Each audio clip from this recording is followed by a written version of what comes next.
His interest in comic books began as a child, but now Jeff Ellis takes pride in seeing his own work on the shelf. He's part of a group of local cartoonists who have put out their first anthology, Robots, Pine Trees, and Broken Hearts. They're offering something unique to the local comic book scene. We're not superheroes, and we're not just fantasy, we're not just science fiction. We're sort of offering like a mixed bag of different genres and approaching it in maybe hopefully new and interesting ways, and also from like a Vancouver perspective.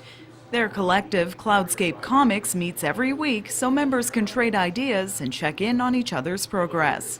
I just thought it was really exciting that there was a group of younger cartoonists, many of them who hadn't been in print before, who had the organization skills and the wherewithal to put out their own publication, and I admired that, so I thought, oh, I'd get involved.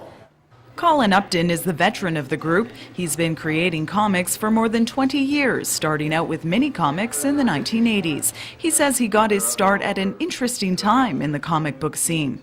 Raw comics had come out from New York by Art Spiegelman, which was sort of the cutting edge of comics as art.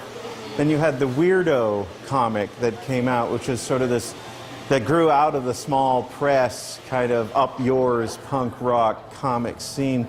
And it just seemed that the possibilities for comics, for comic books that were more mature than the underground comics in the 1960s, less obsessed by sex, drugs, and rock and roll, because in the 80s, comics were just about anything that you wanted. And that freedom of creativity is fueling this group, which is now working on anthology number 2. While 9 artists were involved in the first publication, 18 will be featured in the next one.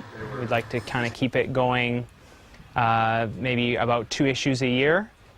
And we want to have a rotating group of creators, and we really want to give all the local creators a chance to contribute and let their work be seen. They hope their efforts will help grow the local comic scene. We'd like to see more happening. We'd like to see more people getting their work published, and we'd like to see more of the work being distributed outside, of Vancouver. For now, Robots, Pine Trees, and Broken Hearts can be found at local stores like Sophia Books and RX Comics. In Vancouver, I'm Tracy Palazzari for The Express. First I used 1 and 2, and then I switched to A and B.